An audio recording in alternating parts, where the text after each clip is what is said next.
Bonjour et bienvenue sur les nouveaux chemins de la connaissance. C'est de Diderot que nous vous parlons cette semaine, que nous vous reparlons pour être plus exact, puisque les émissions que vous entendez ont déjà été diffusées entre le 1er et le 6 février 2010. Hey, you know what?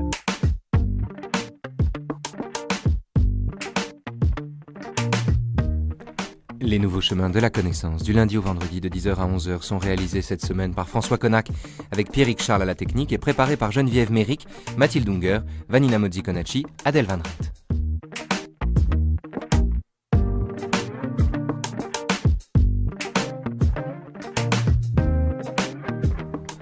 Adèle, que vous retrouverez dans 50 minutes pour le journal des nouveaux chemins.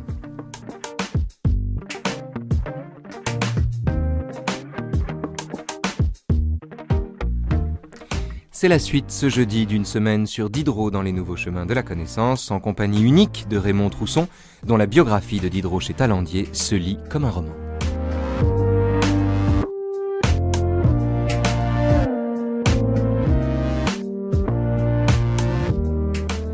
Après avoir parlé du rêve de d'Alembert, des tourments de l'encyclopédiste et des avantages indéniables du mariage des prêtres, c'est du théâtre de Diderot que nous allons parler aujourd'hui, de l'étrange théorie du paradoxe du comédien, du neveu de Rameau et même peut-être d'Antonin Artaud.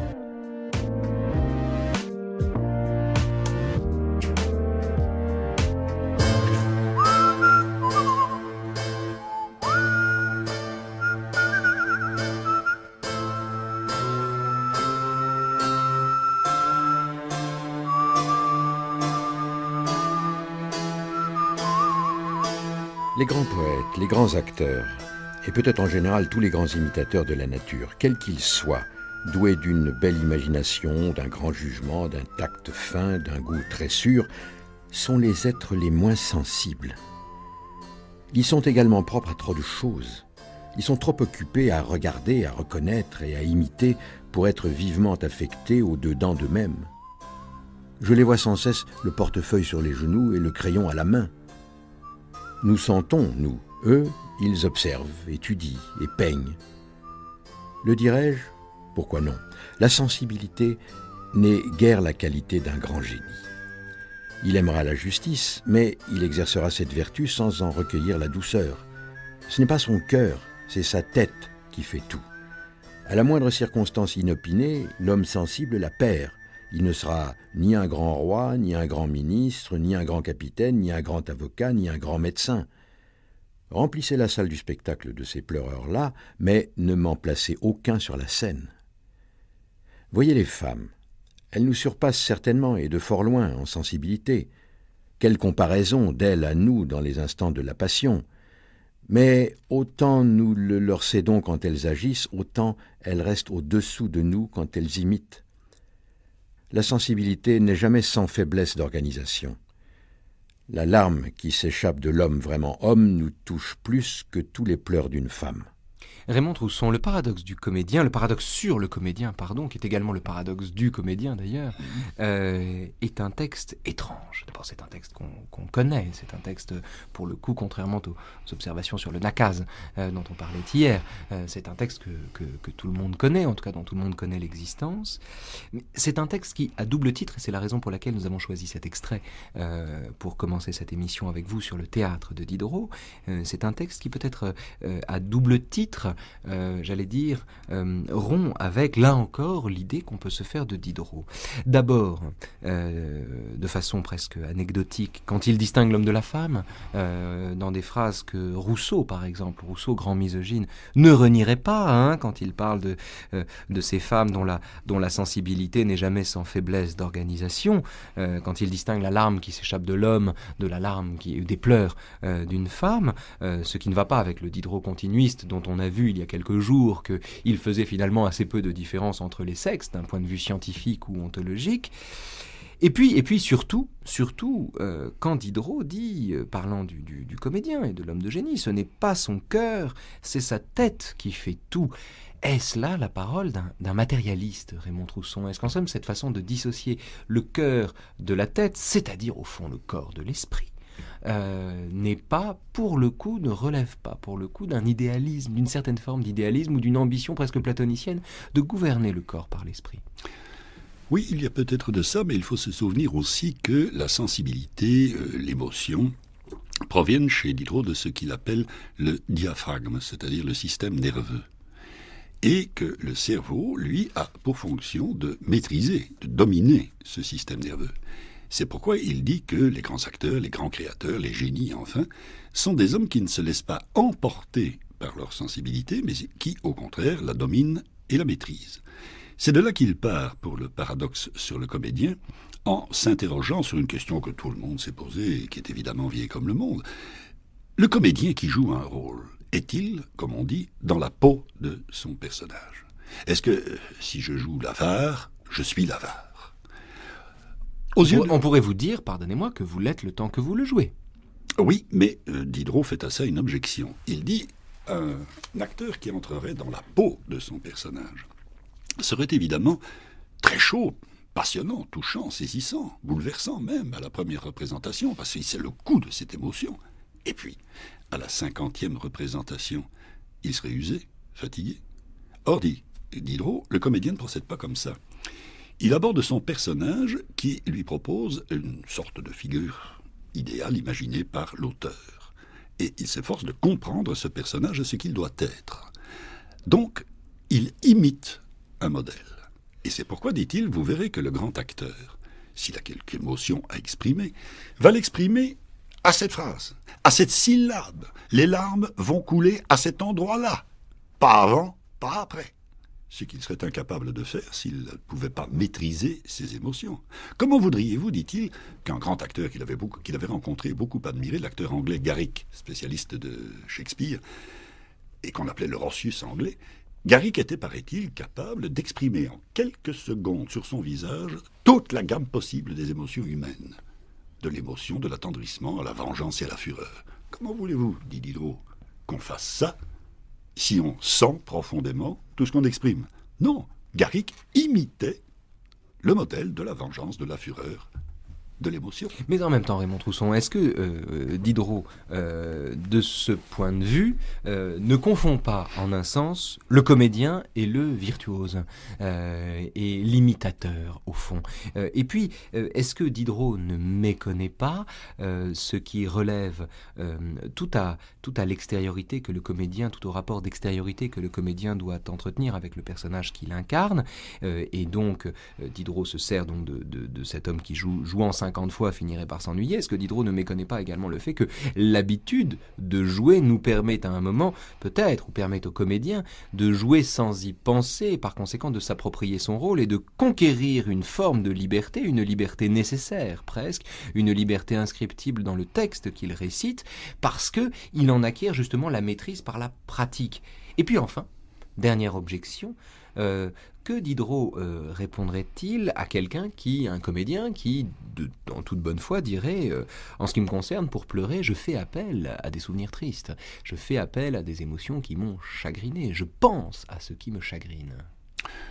Bien entendu, il y a deux écoles, mais enfin, supposons que vous soyez acteur et que vous ayez à exprimer la fureur incontrôlée d'un personnage quelconque. Vous vous êtes rempli de ce rôle et ce soir vous avez explosé et bouleversé la salle. Est-ce que vous pensez vraiment que pendant un an, chaque soir, à 8h24, vous allez arriver à retrouver cet état de fureur naturelle si vous n'êtes pas là pour l'imiter, c'est-à-dire de faire comme si? Et Diderot en donne deux exemples. D'abord, dit-il, les mimiques et les émotions du comédien, il les répète devant sa glace. Il se regarde. Et il répète jusqu'à ce qu'il ait l'impression qu'il est arrivé où il fallait. Et il donne un autre exemple. C'est l'histoire de ce couple, de ce ménage de comédiens, qui a entamé chez lui une querelle, qui s'est prolongée sur tout le chemin du théâtre. Ça s'est prolongé dans la loge. Ils sont sur scène. La dispute n'est pas finie. Ils jouent un rôle d'amoureux. Et pendant que le comédien fait sa déclaration d'amour à sa partenaire, elle continue à l'engueuler sotto voce. Et dès que lui a fini sa tirade et que c'est elle qui parle, c'est lui qui reprend. Enfin, dit Diderot, comment voulez-vous? Si ces gens étaient vraiment dans la peau de leur personnage, comment voudriez-vous qu'ils fassent ça?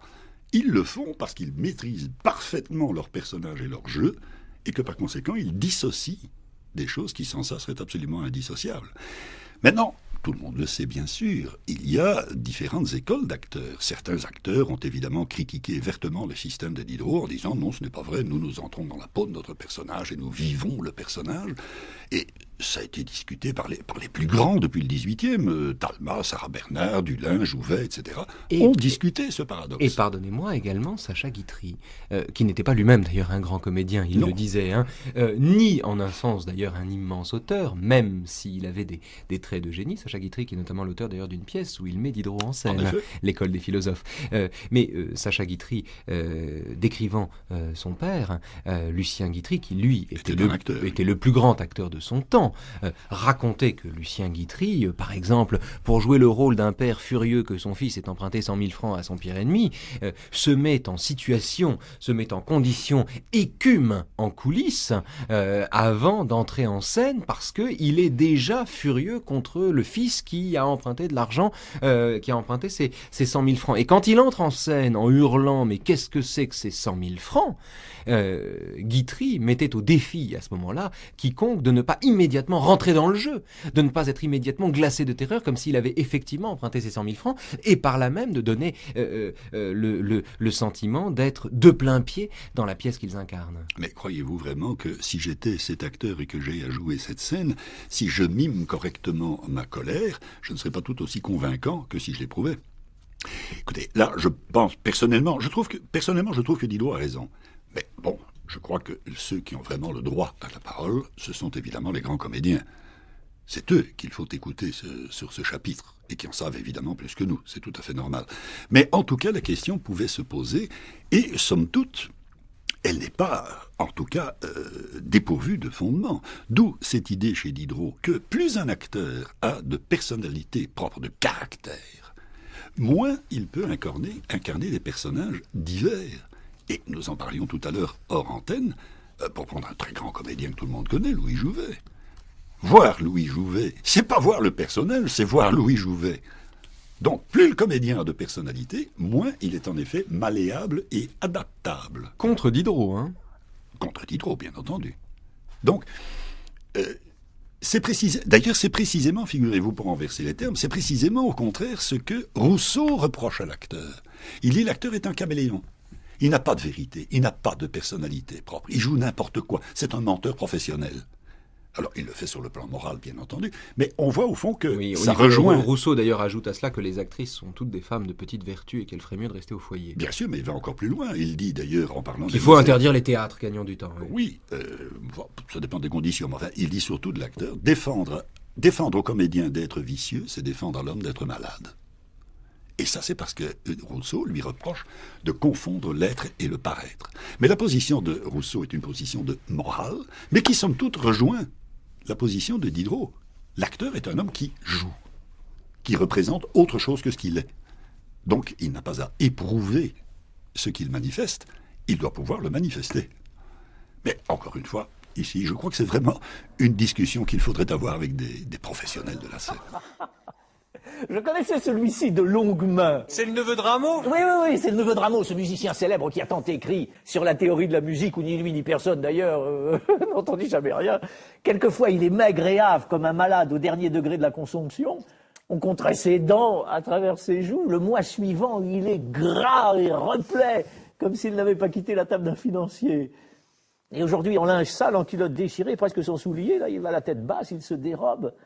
On serait tenté de l'appeler et de lui donner l'aumône. Ah, voilà, monsieur le philosophe.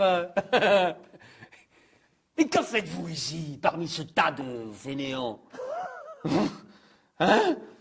Est-ce que vous perdez aussi votre temps à pousser le bois? Oh non, mais quand je n'ai rien de mieux à faire, je m'amuse un instant à regarder ceux qui le poussent bien. En ce cas, vous vous amusez rarement. Excepté Le Gall et Philidor, le reste n'y entend rien. Oh, je vois que vous ne faites grâce qu'aux hommes sublimes. Aux échecs, aux dames, en musique, en peinture, en poésie. À quoi bon la médiocrité dans ces genres? C'est qu'il faut qu'il y ait un grand nombre d'hommes qui s'y appliquent pour faire sortir l'homme de génie. Hein, il est un dans la multitude. On va parler du neveu de Rameau, aujourd'hui, et peut-être encore demain d'ailleurs. Il y a des dialogues de Diderot qui sont étincelants, qui sont lumineux et qui sont justiciables et ô combien d'une mise en scène. Hein. Le Neveu de Rameau, actuellement, est mis en scène, en tout cas à l'heure où nous enregistrons ces entretiens, nous sommes en novembre 2009, est mis en scène au Théâtre du Ranelagh avec Nicolas Vaud et Nicolas Marié. Ils sont excellents tous les deux. Mais on a mis en scène Le Rêve de D'Alembert et Jacques le Fataliste. Précisément. Ça marche. Voilà, ça marche. Mais alors, justement, Diderot est un grand auteur de théâtre quand il ne prétend pas écrire des pièces. En Exactement. revanche, les pièces de Diderot elles-mêmes ne sont objectivement pas très bonnes. Non, elles ne sont pas bonnes. À quoi tient ce paradoxe, celui-là? Le paradoxe de Diderot, cette fois-ci. Et je pense à une réflexion de Diderot à Grimm, au moment où il était en train d'essayer d'écrire une pièce, et où il sue sans Léo, et où il écrit à Grimm quelque chose qui me paraît significatif. Il lui dit « Le plan, ça va tout seul ». Ça rejoint bien entendu l'imagination créatrice de Diderot. Par contre, dit-il, le dialogue me tue.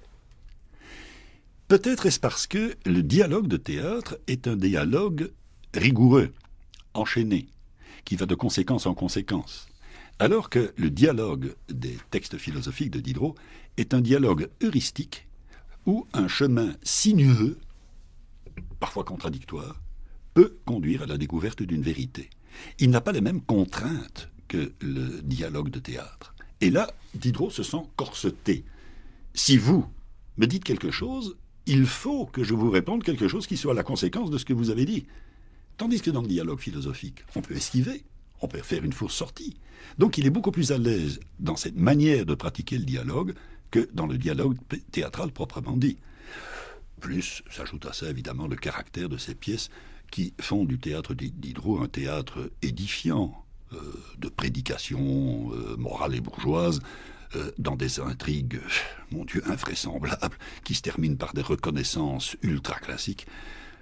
Ce n'est pas un bon théâtre. C'est Diderot, un théâtre d'excellente intention, mais malheureusement on ne fait pas de chef-d'œuvre avec de bonnes intentions. Oui, il ne suffit pas d'être bien pensant pour bien penser. Diderot parle de ces pièces comme de tragédies bourgeoises, de tragédies domestiques, de comédies sérieuses. Que valent ces oxymores? Est-ce que Diderot avait l'ambition d'inventer un genre nouveau? Oui, il estimait que la distinction trop rigoureuse des genres nuisait à l'expression de la vérité. D'un côté la comédie où l'on rit, de l'autre la tragédie où l'on pleure. Mais, par référence à la vie et à la vérité, est-ce qu'il n'y a pas dans la vie un grand nombre de situations où l'on rit et où l'on pleure? Les deux ne peuvent-ils pas communiquer? Et il trouvait de cela des exemples dans le théâtre anglais, dans ce qu'on appelait la domestic tragedy, tragédie domestique, que Moore, Lillo avaient déjà essayé d'appliquer. Plus la notion de vertu qu'il tirait de Richardson. Il veut donc faire un théâtre qui réunisse les conditions de la vie, l'authenticité, la nature, la vérité. De là, ce genre qu'il appelle le genre sérieux, et qui est une sorte d'intermédiaire entre les deux, dont le modèle, qu'il adoptera finalement, surtout après le père de famille, est un peu la comédie de Terence, chez les Latins, qui avait un petit peu cette même allure de mélange de trivialité réaliste, de sérieux, d'attendrissement, de vertu, de prédication, etc. Rappelons la chronologie. Le fils naturel, c'est 1756. Le père de famille, 57. Le père de famille, c'est la même année? C'est l'année suivante, 58. Il y a le commissaire de Kent, le joueur, qui est une ébauche, Oui, les pères malheureux. Tout ça n'a finalement jamais véritablement abouti. Le shérif de Kent, par exemple, était un essai de pièce à la Shakespeare, avec des éléments extrêmement tragiques, violents, etc., qui devaient être mal reçus, bien sûr, de son temps, parce que les violences shakespeariennes paraissent absolument inconciliables avec l'exigence de décence de la tragédie française. Et c'est ce qui explique... Et avec également le respect de la règle des 3 unités, à laquelle Diderot était par ailleurs plutôt attaché. Oui, parce qu'il estimait que ça donnait une certaine cohérence à la pièce. Mais Diderot, qui lui porte Shakespeare au nu, Shakespeare, dit-il, est un colosse gothique, semblable au Saint-Christophe de Notre-Dame, entre les jambes duquel nous passerions tous sans que notre tête touchât à ses parties honteuses. L'image est saisissante pour exprimer la grandeur de Shakespeare, évidemment. Seulement, voilà un point où il ne s'accorde absolument pas avec Voltaire. Voltaire a introduit Shakespeare en France en 1734 avec les lettres philosophiques. Et puis, voyant les excès qu'on en tire pour la rénovation de la scène française auquel il avait lui-même collaboré, en 1776, il écrit une lettre ouverte à l'Académie pour demander l'interdiction de Shakespeare. Voltaire. Oui. Alors que Diderot, au contraire, lui est un turiféraire de Voltaire et qu'il De Shakespeare. de Shakespeare, pardon, et qu'il acquérera d'ailleurs 2 exemplaires de l'édition de la traduction de Shakespeare par Le Tourneur, cette même traduction qui provoque la colère de Voltaire parce qu'il voit ce Shakespeare se répandre. Donc il y a là 2 positions radicalement opposées, un Voltaire qui tient au fond encore au classicisme même assoupli et aménagé, Et dont le théâtre est également médiocre, d'ailleurs. et dont le théâtre il est moins médiocre que celui de Diderot, hein, tout de même. Il y a quelques pièces chez Voltaire, comme Zahir ou Mahomet, par exemple, ou Alzire, qui sont des pièces, disons, raisonnables. Bon, il est évident que ça vieillisse, pour nous ça ne compte plus guère, mais c'est meilleur que le théâtre de Diderot, ça c'est sûr. Et Diderot, lui, sera un enthousiasme de Shakespeare, préparant par conséquent tout ce qui va être la passion du romantisme pour Shakespeare, notamment chez Hugo à partir de la préface de Cromwell, et qui se réfère alors à un anticlassicisme. C'est bien pourquoi aussi les romantiques, et dans une certaine mesure Diderot lui-même, préféreront Corneille à Racine, puisque Racine apparaît comme l'aboutissement du classicisme français policé, quelque peu efféminé, produit d'une civilisation arrivée à son paroxysme, alors que Corneille représente encore une certaine vigueur des anciens temps, si vous voulez, du moins dans certaines de ses pièces. Et d'un monde baroque aussi. Et d'un monde baroque aussi, bien sûr, comme dans l'illusion comique, par exemple. Peut-être une chose qui est intéressante par ailleurs. Alors, 2 points, pardon. Le premier, est-ce que le tort, si j'ose dire, de Diderot en cette matière, en matière théâtrale, n'est pas d'avoir finalement construit, élaboré une théorie du théâtre qu'il se serait ensuite attaché à mettre en pratique, à mettre en œuvre, au fond. Est-ce que finalement, le tort de Diderot n'est pas, de la même façon qu'il s'agirait avec le cerveau, de maîtriser les émotions, d'avoir voulu, avec la théorie, concevoir le théâtre, comme si la théorie devait précéder, en somme, la rédaction de l'œuvre. Ça, c'est le premier point. Le deuxième point, Raymond Trousson, comment comprendre le fait que chez Diderot, il ne s'agit plus de soumettre l'action au caractère, comme c'est le cas principalement chez Molière, hein, qui élabore des types humains, le Tartuffe, le misanthrope, l'avare, etc., mais bien au contraire, de montrer comment ce sont les situations elles-mêmes qui dictent les caractères. En ce qui concerne votre seconde question, oui, effectivement, il veut substituer au théâtre de caractère qu'il estime usé, simplement parce qu'on en a trop fait et qu'on n'a plus rien de neuf à dire, ce qu'il appelle le théâtre des conditions, tout simplement parce que chaque individu se trouve déterminé, modifié, manipulé par la condition où il a vécu. Donc, dit-il, il y a toute une série de pièces à faire sur le fils naturel, sur le père de famille, mais aussi sur le juge, sur le magistrat, sur le médecin. Le sur fils politique. naturel, c'est une situation, ça n'est pas un caractère, bien sûr.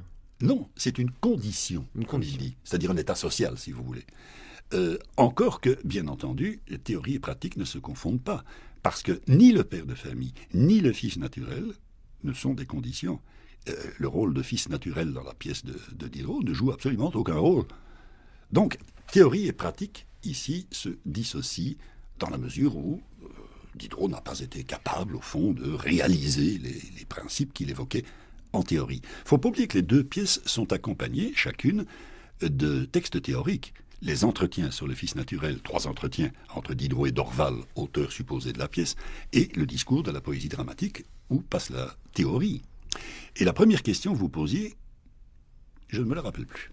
La première question, c'était tout simplement de savoir dans quelle mesure le tort de Diderot n'était pas d'avoir fait prévaloir justement la théorie sur la réalisation, en somme, d'avoir fait précéder son théâtre d'une théorie du théâtre. Mais c'est parce que Diderot, je pense, a très tôt d'ailleurs beaucoup réfléchi sur le théâtre dont il est un passionné, et qu'il connaît admirablement aussi bien le théâtre grec et latin que le classicisme français. Il raconte d'ailleurs que lorsqu'il était jeune, il lui arrivait de se rendre au théâtre, pour voir une pièce qu'il connaissait par cœur d'ailleurs, et de s'installer au balcon en se bouchant hermétiquement les oreilles, ce qui surprenait évidemment beaucoup les spectateurs. C'était tout simplement... Éventuellement aussi les acteurs d'ailleurs. Éventuellement les acteurs s'ils le remarquaient. C'était, dit-il, pour voir dans quelle mesure ce que Diderot appelle la pantomime, c'est-à-dire au fond la gestuelle de l'acteur, dans quelle mesure la pantomime, le gestuel, répondait au texte. Et pour cela, lui qui connaissait le texte par cœur, n'a pas besoin d'écouter les acteurs. Mais il pouvait voir si cette gestuelle, en effet, répondait au texte. Et il accorde, dans les 2 pièces d'ailleurs, une grande importance à cette gestuelle. Parce que, dit-il, le geste est le moyen le plus primitif, le plus ancien de l'expression. C'est le premier des langages. C'est ce que dit aussi Rousseau dans l'essai sur l'origine des langues.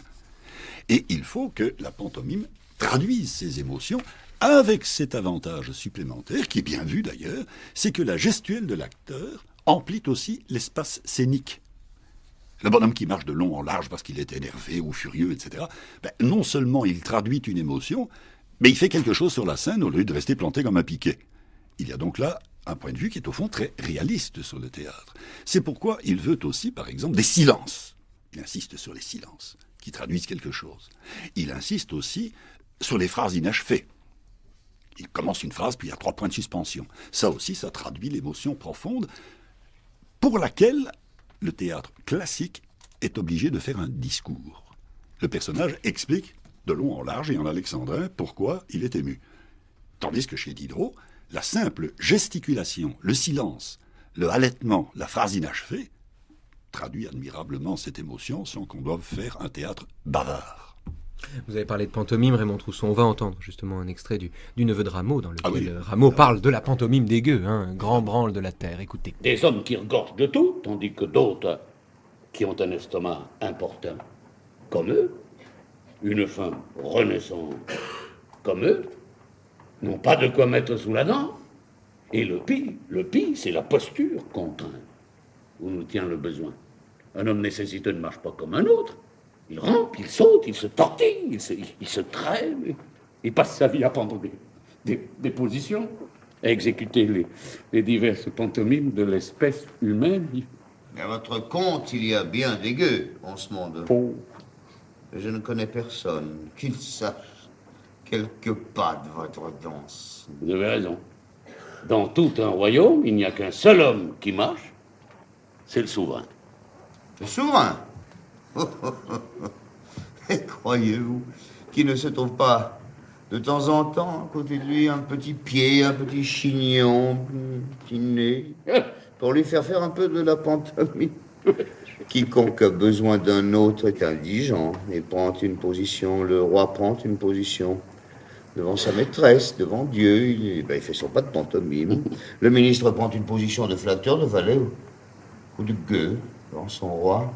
La foule des ambitieux danse vos positions sans manière plus viles les unes que les autres devant le ministre. Ma foi, ce que vous appelez la pantomime des gueux est le grand branle de la terre. Chacun a sa petite husse ou son bertin. Ça me console. Il y a pourtant un être à dispenser de la pantomime, c'est le philosophe.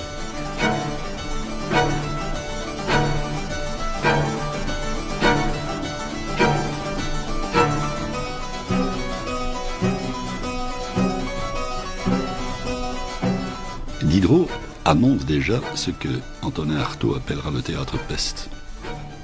De vastes salles, il y aura des milliers de spectateurs. L'émotion est contagieuse, elle ne se contient pas. Et il fait allusion d'ailleurs au théâtre grec en disant 80 000 spectateurs ne contiennent pas leur émotion. L'émotion gagne, elle emplit toute la pièce. Il faudrait donc renoncer à la fameuse salle à l'italienne qui ressemble à une boîte à chaussures pour revoir de vastes scènes, avec d'ailleurs des scènes simultanées, comme dans le théâtre grec.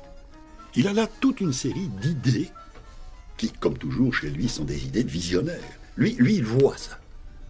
Quant à le réaliser, non, il n'a pas le don du théâtre. Et il n'y parvient pas. De plus, il n'aura jamais, bien entendu, les vastes salles dont il a rêvé, ni 80 000 spectateurs d'ailleurs, puisque le fils naturel ne sera joué qu'une seule fois, et le père de famille sera joué un petit peu plus souvent, 6 ou 7 fois, je crois. Ouais.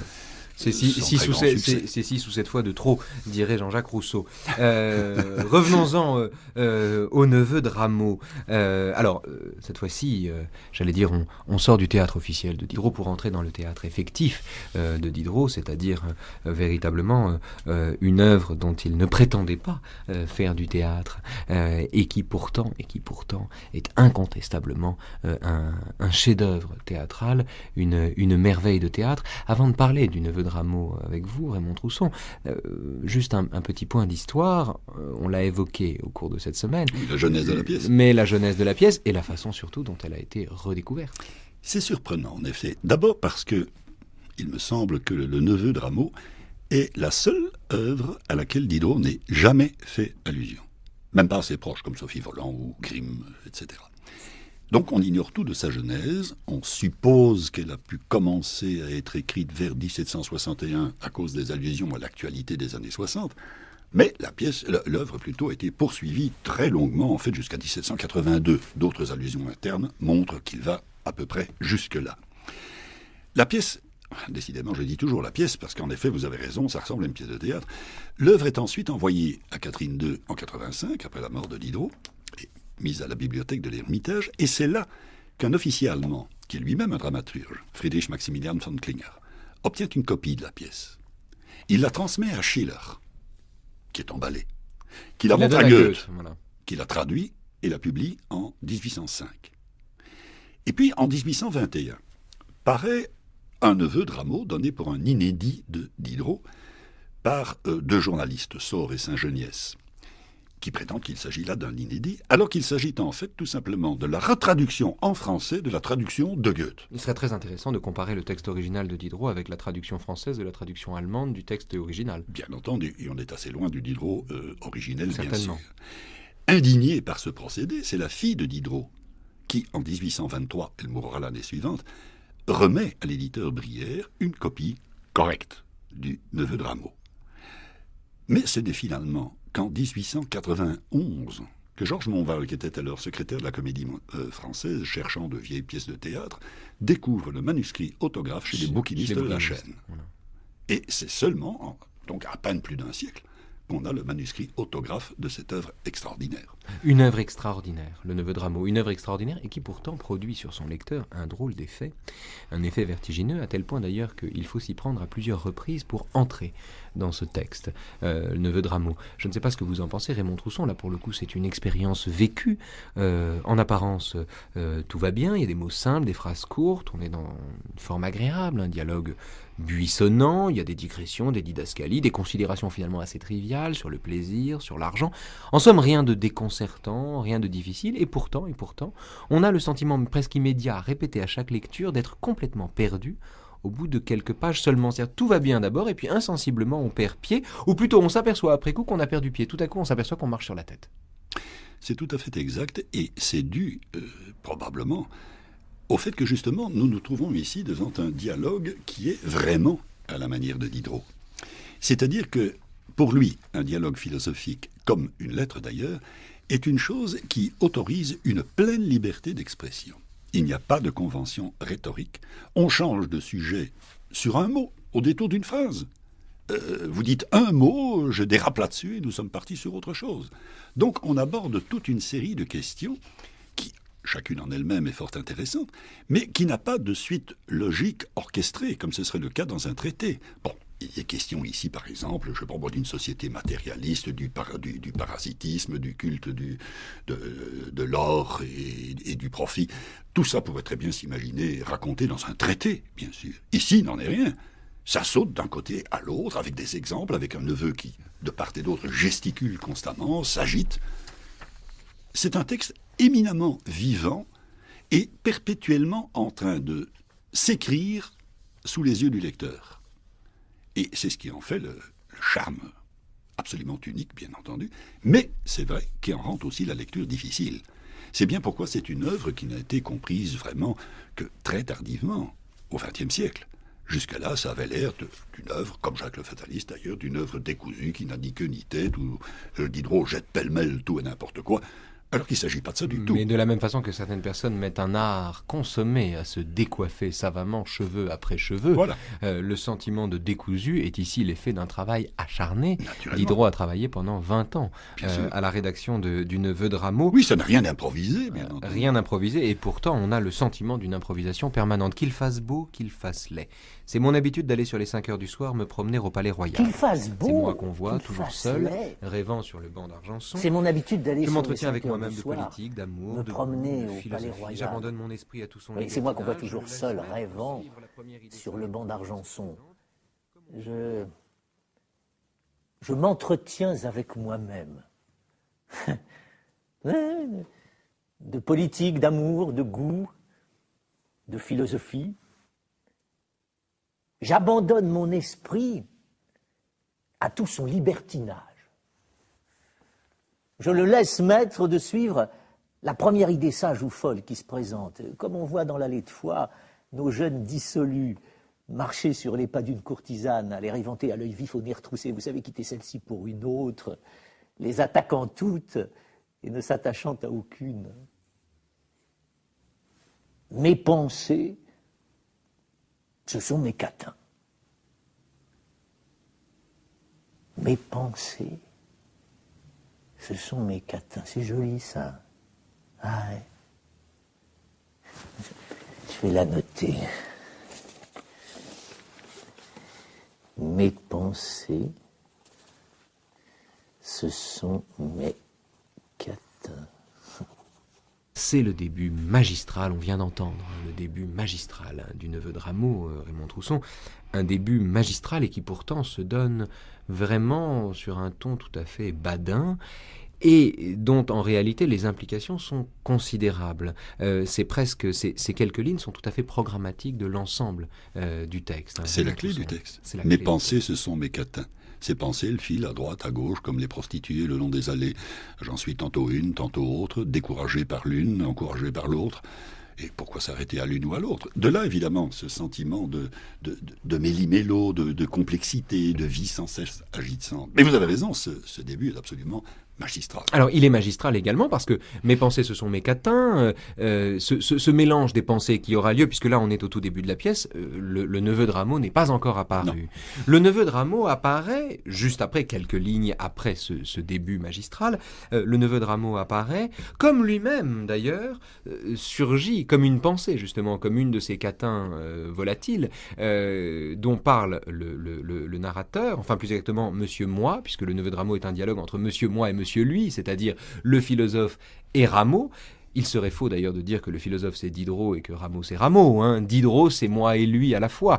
Mais on va parler de ça. Mais ce qui est intéressant ici, c'est de voir que ce début est programmatique. Il dit un esprit qui se laisse aller à la première idée présente. Or ensuite dans le dialogue, si l'esprit vagabonde, c'est qu'il reçoit le soutien justement de la conversation folle de Rameau. De sorte qu'on pourrait penser en un sens que le Neveu de Rameau, ce personnage qui a une existence historique, comme d'Alembert, comme Julie de Lespinasse, comme Bordeu, comme tous ces personnages qui sont dans le rêve de d'Alembert, le Neveu de Rameau est tellement un personnage conceptuel qu'on n'est même pas certain que Monsieur Moi le rencontre et qu'en somme le Neveu de Rameau est peut-être une de ses pensées surgie de l'esprit volage du narrateur.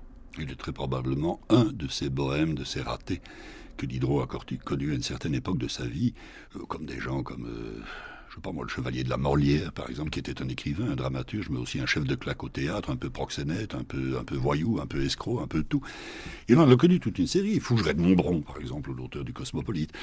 Ça fait partie de toute une faune de la basse littérature. Et Rameau, lui, ce parasite professionnel qui vit au crochet d'un financier et qui se trouve brutalement expulsé pour avoir eu, le regrette-t-il, une fois dans sa vie le sentiment de sa dignité. Oui, le personnage de Rameau est tellement incohérent qu'il lui arrive même d'être digne. Et c'est une fois. Et Dieu sait s'il le regrette. Car la seule fois où il a eu de la dignité, il s'est vu privé de tout et jeté à la porte. Donc c'est un personnage que Diderot n'invente pas et qu'il a pu en effet rencontrer. D'autres l'ont rencontré, comme Sébastien Mercier par exemple, Grimm en parle aussi. Mais il est évident que le Rameau de Diderot n'est pas une copie de l'original. C'est une recréation éblouissante de Diderot lui-même à partir d'un phénomène réel observé. Alors, on pourrait se demander, d'ailleurs, on pourrait imaginer une mise en scène du Neveu de Rameau, je n'en connais pas, hein, une mise en scène du Neveu de Rameau où le dialogue entre moi et lui serait joué par une seule personne, Raymond Trousson. Monsieur Moi discuterait avec Monsieur Lui, comme avec c'est une phrase de Starobinski, hein, comme avec son moi le plus virulent. Oui, d'une certaine manière. Parce qu'après tout, Rameau fait à Monsieur Moi, au philosophe, qui prétend s'excepter du grand branle de la Terre, les objections les plus fortes, en particulier d'ailleurs sur la question de la morale dont on a parlé au début de cette semaine. Mais bien sûr, on a dit d'ailleurs, c'est une des lectures qu'on a faites du Neveu de Rameau, on a dit aussi que c'était, comme disait Goethe à propos d'autre chose, un dialogue entre les lobes de son cerveau, et que finalement, justement, moi et lui, c'était la même chose. Lui étant simplement le Diderot bohème qu'il a été un moment dans sa jeunesse, et qu'il aurait pu rester. S'il n'avait pas réussi, s'il n'avait pas eu son génie, que serait-il devenu? Sinon un quémandeur à la porte des financiers et des hommes puissants. Quant à moi, moi c'est peut-être un petit peu aussi le Diderot de la cinquantaine qui a maintenant, grâce à l'encyclopédie, grâce à Catherine II, un peu de foin dans ses bottes, qui donne de bons conseils à sa fifi pour se marier, et qui s'est embourgeoisé. Alors, un peu des deux, oui, probablement, mais sans que cette dichotomie soit évidemment tranchée. Il n'y a pas d'un côté le Diderot jeune et bohème et de l'autre côté le Diderot bourgeois. Tout ça se mêle, tout ça s'influence, l'un l'autre d'ailleurs. Ils finissent par apprendre à se connaître eux-mêmes par le contact qu'ils prennent l'un avec l'autre.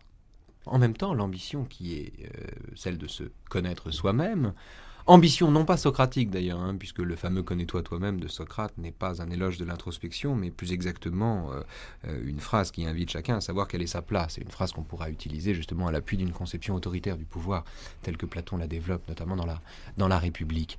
Mais ce connais-toi toi-même que Diderot met en œuvre, cette façon qu'on a de vouloir se saisir, de vouloir tout simplement savoir qui on est immédiatement contredite par le début même de la pièce, qui n'est pas sans rappeler des textes de Hume d'ailleurs, le fameux « qu'il fasse beau, qu'il fasse laid », renvoie, alors je ne sais pas si Hume a écrit ça avant ou après Diderot, si Diderot avait déjà en tête les textes de Hume quand il a écrit ça, mais enfin Diderot est quand même celui qui explique que je ne suis pas le même. Diderot, grand déconstructeur de l'identité personnelle, il dit je ne suis pas le même selon qu'il pleut ou qu'il fait beau.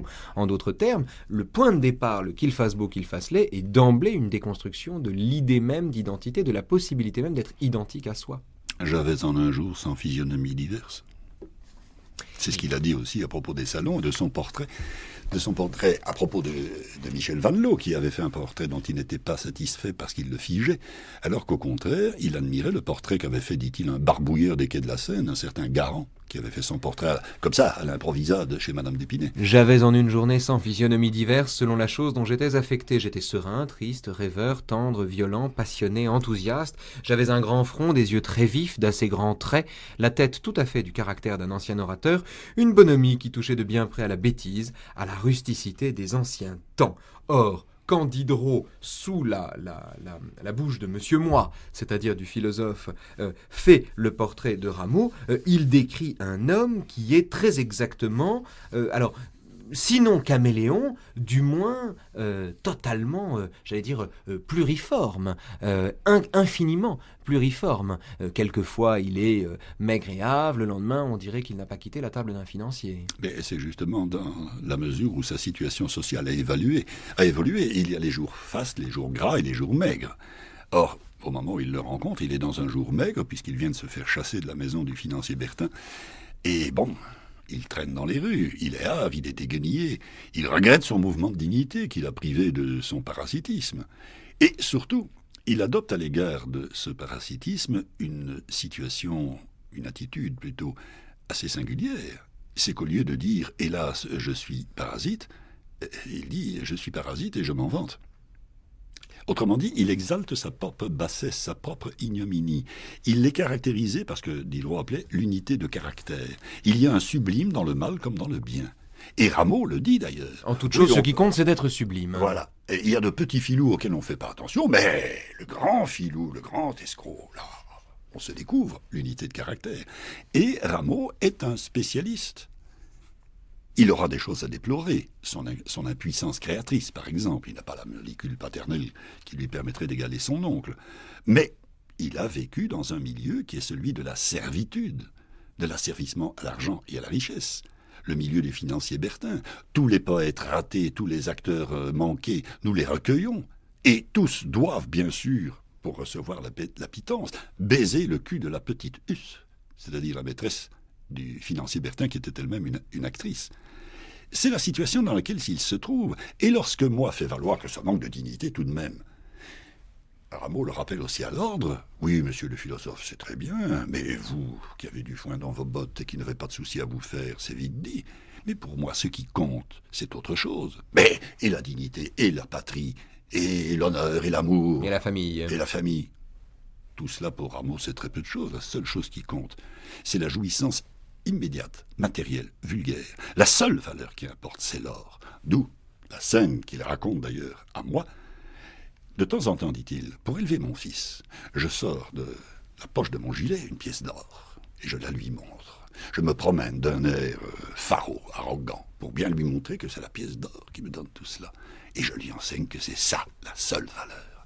C'est aussi chez Diderot la dénonciation d'une société purement matérialiste et vulgaire qui entraîne évidemment ce genre de comportement chez des gens qui n'ont pas de moyens d'existence. Mais plus encore que la dénonciation d'une scène purement matérialiste, mais matérialiste cette fois-ci au sens péjoratif du terme, nous sommes une société vénale, plus encore que cela, est-ce qu'il n'y a pas derrière cela l'idée que parmi les nécessités qui nous agissent et qui nous donnent d'ailleurs à tort l'illusion du libre arbitre, eh bien il y a tout simplement cette nécessité à laquelle toute morale, évidemment, face à laquelle toute morale est au fond impuissante et ne peut que pratiquer l'anathème, la nécessité tout simplement de l'intérêt ou du calcul que chacun fait de son propre intérêt, finalement l'appât du gain qui relève ou qui nous guide ou nous détermine que nous le voulions ou non. Est-ce qu'il n'y a pas, au-delà d'une condamnation chez Diderot, tout simplement le constat de quelque chose, un constat tout simplement désabusé, dont la figure de Rameau serait le meilleur exemple?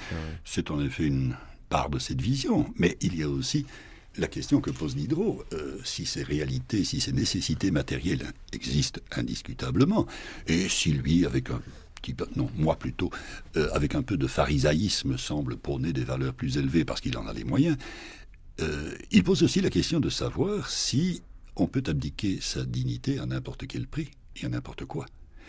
C'est pourquoi d'ailleurs, dans la fameuse pantomime des gueux, le grand branle de la terre, où lui montre que finalement chacun dépend de quelqu'un, depuis le roi jusqu'au dernier des citoyens, sauf, dis-moi, sauf le philosophe, qui n'a besoin de rien et qui ne demande rien. On peut jusqu'à un certain point sourire un peu de ce pharisaïsme, parce qu'enfin, Diderot lui-même, sans aspirer à devenir riche, cherchait une certaine aisance, il cherchait à caser sa fille, il avait vendu sa bibliothèque à l'impératrice. Et lorsqu'il va marier sa fille ou qu'il vient de la marier et qu'il cherche à trouver une place lucrative pour son gendre, n'écrit-il pas à ce moment-là celui qui peut l'aider? Moi, je n'ai besoin de rien, je ne demande rien, mais je voudrais que mes enfants soient riches, très riches. Il y a un peu de Rameau là-dedans, non? Il y a un peu de Diderot qui se moque de lui-même, qui voulait faire un beau mariage pour Angélique. Bien sûr. Il y a de tout. Il y a le fait aussi que Diderot se rend compte que, en définitive, tout n'est pas noir ou blanc, que son propre amour ou son affectation de vertu, de dignité, tient aussi aux circonstances dans lesquelles il vit. Et que Rameau, lui, est forcé de vivre, de survivre comme il peut. Et que la même morale ne vaut pas pour les deux. Il est facile, finalement, de moraliser, d'avoir de la dignité et de la vertu, lorsqu'au fond, rien ne nous contraint à les abandonner. Mais celui qui est dans le ruisseau, que fait-il? Et là, c'est aussi une critique, bien entendu, de l'ordre social, qui permet que ce genre de choses existe, parce qu'il y a des pauvres et des riches, des grands et des puissants et des misérables. Tout ça se tient, se mêle, évidemment. Il n'y a point de meilleur rôle auprès des grands que celui de fou. Longtemps, il y a eu le fou du roi en titre. En aucun, il y a eu en titre le sage du roi. Moi, je suis le fou de Bertin et de beaucoup d'autres. Le vôtre, peut-être, en ce moment. Ou peut-être vous, le mien. Celui qui serait sage n'aurait point de fou. Celui donc qui a un fou n'est pas sage. S'il n'est pas sage, il est fou. Et peut-être, fût-il roi, le fou de son fou. Les rois sont les fous de leurs fous. D'ailleurs, un peu plus loin, Monsieur Moi, répondant à Rameau, lui dit « Oh fou, archi-fou, comment se fait-il que dans ta mauvaise tête, il y ait tant d'idées si sages ?» Que vaut, selon vous, la phrase de Foucault, parlant de Rameau, du neveu de Rameau, en disant « Le neveu de Rameau est le dernier déraisonnable à ne pas être tout à fait fou ». À peu près ce que Diderot dit lui-même à Sophie Volant à propos du rêve de d'Alembert, d'ailleurs, c'est qu'il faut parfois essayer de faire passer des choses sages sous le manteau de la folie. Et que cet archi-fou de Rameau a en effet des idées qui ne sont pas toutes fausses. Ou qui, si elles semblent folles, ne semblent folles que parce qu'elles rompent les usages et les conventions dont le philosophe, qui prétend pourtant s'excepter du grand branle de la terre, est intégralement tributaire. Et qu'il met chacun en face de lui-même, d'où la phrase de Moi à propos de lui. Il est le grain de levain qui fermente et qui restitue à chacun une portion de son individualité naturelle. Bas les masques. Stavere, signore, ventre pregnanta. Usa vedi rumene, cena basar. sbagliata, sta digiuna e in cena, non rubatemi nessuna. Diable! Non intendira, a tua Baisa. Je suis parisien, français. Come ti sta francisa, alla larga. Où allez-vous? Non accostara, sta gravida. Paura di francisa, tenermi creatura. Venissi! E nanni non su, nanni, che non va vir. Progerno. Prosciutta, noma tua, stara nuova salata. E la vostra? Noma mia, star soppressata. À 10h50 sur France Culture, on retrouve le journal des Nouveaux Chemins. Bonjour Adèle. Bonjour Raphaël.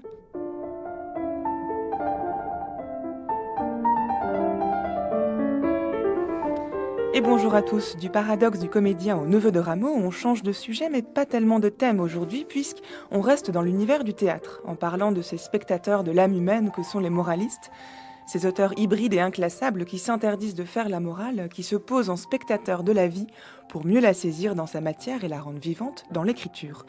Louis Van Delft, bonjour. Bonjour. Vous nous accompagnez chaque jour de cette semaine pour nous parler des moralistes. Qu'est-ce que vous pensez de ce lien entre ce que Diderot appelle le paradoxe du comédien et la posture du moraliste qui serait justement comme le paradoxe du comédien, mais inversé?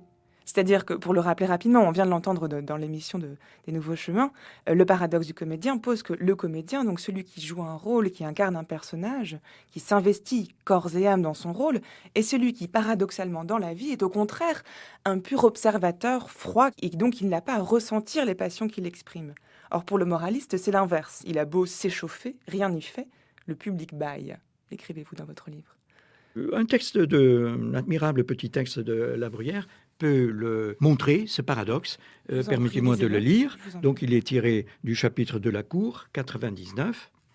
Dans 100 ans, le monde subsistera encore en son entier. Ce sera le même théâtre et les mêmes décorations. Ce ne seront plus les mêmes acteurs. Tout ce qui se réjouit sur une grâce reçue, ou ceux qui s'attristent et se désespèrent sur un refus, tous auront disparu de dessus la scène. Il s'avance déjà sur le théâtre d'autres hommes qui vont jouer dans une même pièce les mêmes rôles. Ils s'évanouiront à leur tour. Et ceux qui ne sont pas encore, un jour ne seront plus. De nouveaux acteurs ont pris leur place. Quel fond à faire sur un personnage de comédie? Eh bien, le paradoxe, à mon avis, il est là. Qu'est-ce qui nous intéresse au fond le plus dans l'existence, soyons sincères, c'est nous-mêmes.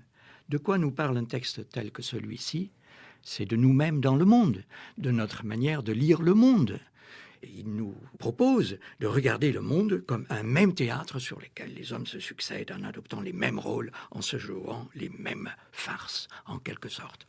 Eh bien, pourquoi négliger un tel texte? N'est-ce pas un paradoxe affligeant que de voir les moralistes délaissés, oubliés, souvent traités avec, je dois le dire, de la part d'un certain nombre d'analystes professionnels, avec condescendance.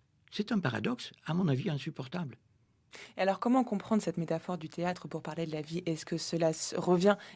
Finalement, ça nous renvoie à ce que nous disions les autres jours, où le moraliste se situe en observateur, en spectateur, devant ce monde qu'il met sur une scène. Comment faut-il comprendre cela? Est-ce que ça veut dire que le moraliste a besoin de mettre en scène ce qu'il cherche à décrire pour mieux le ressaisir? Bon, alors... Ou est-ce un artifice littéraire? Puisque cette métaphore du théâtre, là, on a cité un texte de La Bruyère, mais elle se retrouve chez beaucoup de moralistes et chez beaucoup d'écrivains. Oui, c'est vraiment une pierre angulaire. Bon, comme tous ces thèmes, ils viennent du tréfonds de la culture judéo-chrétienne. On trouve cette image-là dès la plus haute Antiquité. Elle gagne en actualité à l'âge classique. Pour des raisons presque socio-économiques, parce que les cours sont des milieux très étroits, et cette princesse de Clèves, qu'aujourd'hui on ne conseille plus non plus de lire, eh bien, montre très bien que c'est une sorte de huis clos, et que tout le monde vit sous le regard d'autrui, donc tout le monde vit aussi masqué. Il y a bien... Mais même lorsque, en apparence, les milieux sont élargis. Vous voyez que vous retrouvez toujours les mêmes pantins, les mêmes marionnettes, les mêmes hypocrisies que celles qui sont dénoncées par La Bruyère, par Molière. Molière est un moraliste, et bien entendu au sens large. La Bruyère est un moraliste au sens strict. Alors là, c'est important, je vous arrête là-dessus, oui. puisque vous faites cette distinction dans votre ouvrage, dans les autres ouvrages oui. également, entre un moraliste au sens strict et un moraliste au sens large. Qu'est-ce oui. que ça veut dire? Vous vous souvenez de cette phrase de Jankélévitch que je cite, mais il est évident qu'il y a un rapport consubstantiel entre la réflexion sur l'homme que l'on trouve dans tous les genres littéraires et la littérature. Bien. Mais il y a toute une famille d'écrivains que l'on peut qualifier de moralistes au sens strict et l'on peut adopter un jeu de 3 critères. Par exemple, ceux des thèmes que nous avons donc signalés.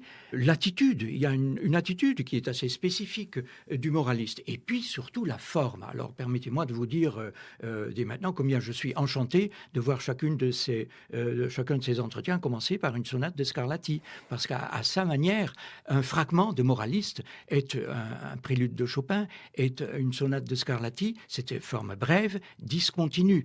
Et ce que je n'ai pas eu l'occasion de dire non plus, je ne voudrais pas qu'on s'imagine que c'est tout de même une famille du passé. Regardez le XXe siècle, vous avez des auteurs admirables, mais beaucoup trop méprisés, on peut bien le dire, comme Alain.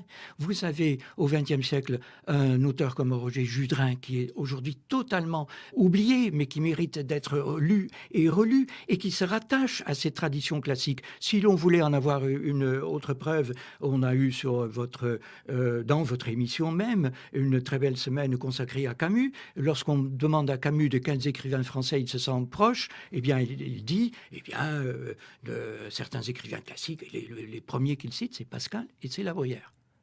Mais comment passe-t-on de ce moralisme au sens strict au moralisme au sens large? Si je vous comprends bien, oui. Quand vous parlez de moraliste au sens large, oui. vous vous référez à finalement toute forme d'écrivain et d'intellectuel oui. qui prend pour matière oui. la vie humaine, oui. l'observation de oui. la vie humaine, et qui émet des jugements, voilà. donc non pas forcément moraux, mais qui juge la vie humaine et qui tente de la ressaisir au sein de ses écrits. À l'inverse, les moralistes au sens strict se caractérisent par une unité de structure et de forme. Ce qui caractérise les moralistes au sens strict, c'est qu'ils écartent en général, la fiction. Il n'y a pas d'enjolivement romanesque. Voilà, ils vont à l'essentiel, ils me font depuis longtemps penser à ces gens qui observent les phénomènes naturels sous les microscopes. Chez les moralistes, il y a une focalisation, il y a une mise au point presque exclusivement au détriment de toute digression, de toute invention, de toute fable proprement littéraire.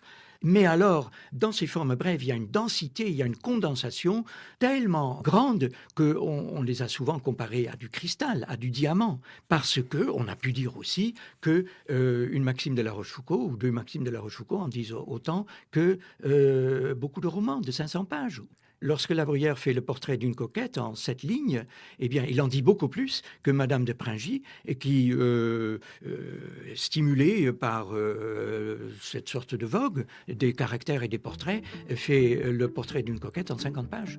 Et on retient l'admirable Lise de La Bruyère, on a bien oublié la coquette de Madame de Pringy. Voilà, on comprend l'importance donc de la forme, de la structure de l'écriture chez les moralistes. Voilà. Merci beaucoup Louis Van Delft. On vous retrouve demain pour ce dernier entretien sur les moralistes, dans lequel nous aborderons le rapport des moralistes à la musique. Merci beaucoup.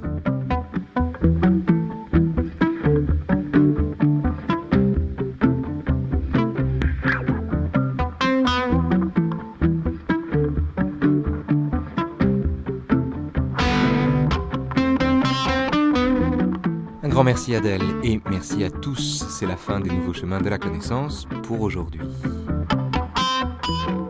Car nous vous retrouvons demain, on vous donne rendez-vous à 10h, comme tous les jours du lundi au vendredi, de 10h à 11h pour la suite de cette semaine autour de Denis Diderot et en compagnie de notre invité unique, Raymond Trousseau.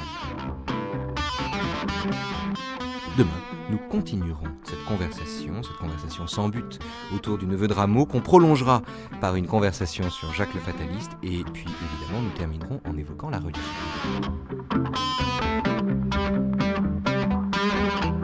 Les Nouveaux Chemins de la Connaissance sont à l'antenne de 10h à 11h tous les jours, mais sur Internet à toute heure du jour et de la nuit, sur Internet à la page des Nouveaux Chemins où vous attendent téléchargement, écoute en ligne et indications bibliographiques. France Culture, 10h59. Dans un instant, Culture Monde.